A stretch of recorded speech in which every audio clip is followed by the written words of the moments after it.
Hi everybody, this is Alchemist2 and I'm back again with another series review. I just recently watched another episode of The Magicians, and this episode was called Impractical Magic. And in this episode, Jules actually has a chance to interact with her mother in order to gain access to a file cabinet that has some very pertinent and important integral information. And she has this special violet glass that she looks through, and then she can see all these wards that are on the bank.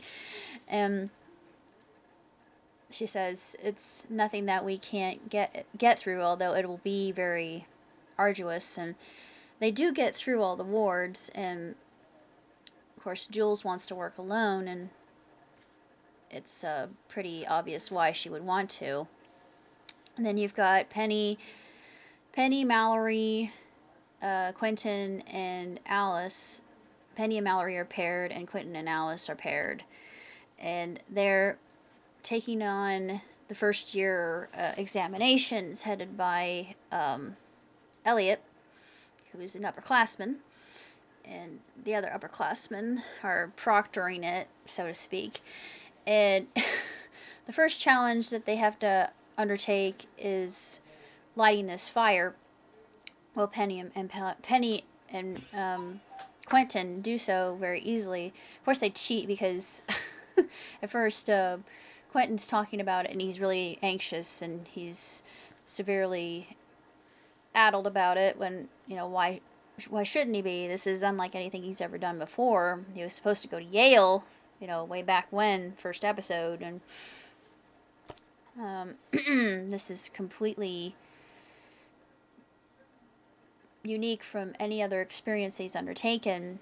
And he says they've Kobayashi Maru'd us. I thought, yes, thank you. You used a term I actually understand. And basically, if you're not familiar with Star Trek, it's an adjective describing a test that is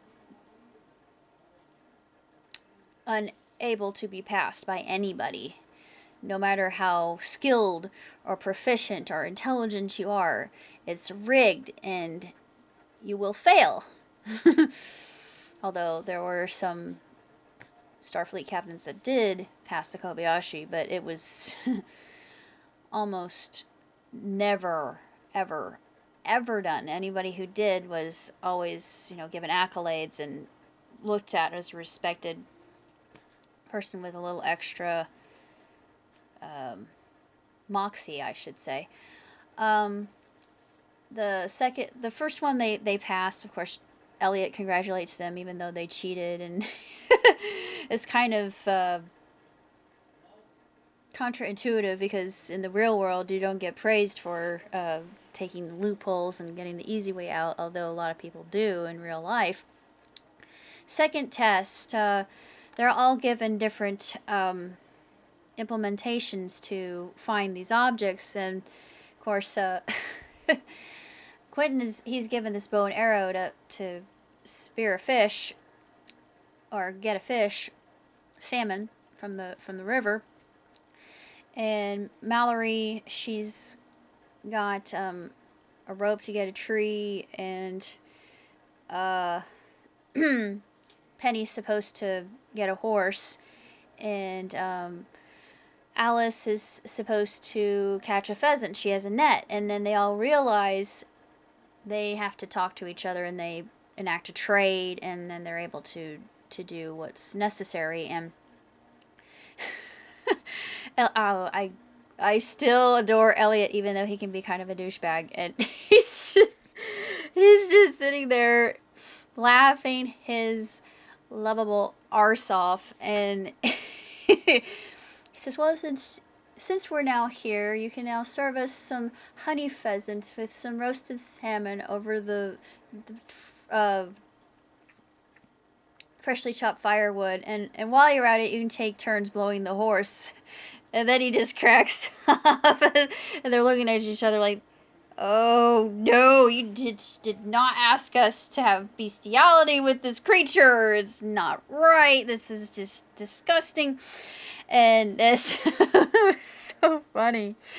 Oh, that was their look. The looks on their faces were priceless. It was just, oh, the humor was absolutely stellar. And of course, they go back to Jules and her mother, and they get what they're looking for, but unfortunately, it ends badly for her. I won't say what happens, but it literally took me aback because I was not expecting that at all. I know this is a darker show, and it's definitely got its moments that will make you shudder and think. And I'm not surprised, honestly. I really felt bad for Jules. I mean, she just cannot get a clean break at all. She's terribly unlucky.